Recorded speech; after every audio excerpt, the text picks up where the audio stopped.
am Dr. Mridubhashini Govindarajan from Women's Center by Motherhood at Coimbatore. In women, there are several different reasons for fertility being decreased. So the appropriate treatment is actually addressing that issue and providing a specific treatment for that issue. Hormone abnormalities are not uncommon, thyroid abnormalities, prolactin abnormalities are not uncommon. These require medical treatment.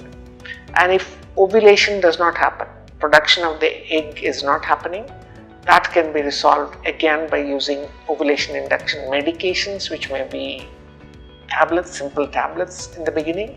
And if necessary, there are gonadotropins or special injections which can be used to help the ovaries to produce the eggs. These are the common treatments that are offered for women to correct the ovulation and the hormonal things.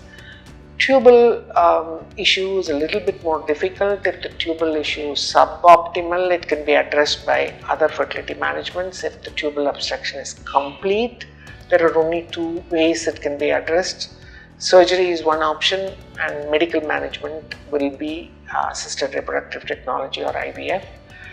Surgical treatment used to be much more common 30 or 40 years ago. Now it's generally considered that tubal surgery does not give us that type of a result as we wish to have, and is also more invasive.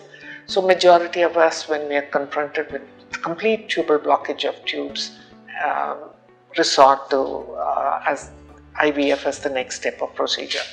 IVF is basically a procedure where the eggs are retrieved or taken out of a human body and dealt with in a laboratory, and actually the fertilization or the creation of the gamete happens in the laboratory by putting together the sperms and the eggs outside in a petri dish.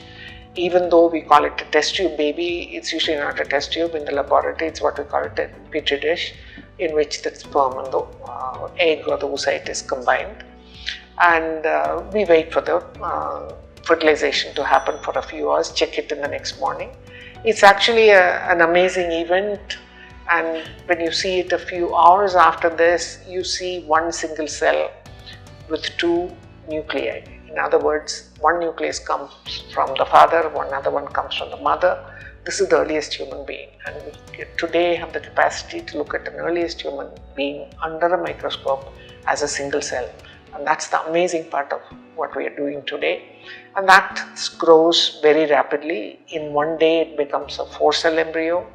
The next day, it becomes an 8-cell embryo.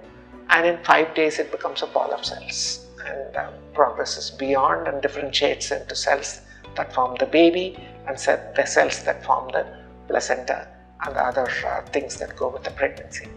So these are amazing things today that we can check in a laboratory and see that does happen. Sometimes just putting the eggs and the sperm together in a petri dish does not produce a pregnancy, and there may be a major sperm problem or an egg problem. We resort to a procedure called ICSI procedure. Intracytoplasmic sperm injection is the ICSI procedure. Again, looking at the words, IVF is in vitro fertilization. It means that the event that happens usually inside the human body, in the fallopian tube of the woman, now happens in the petri dish.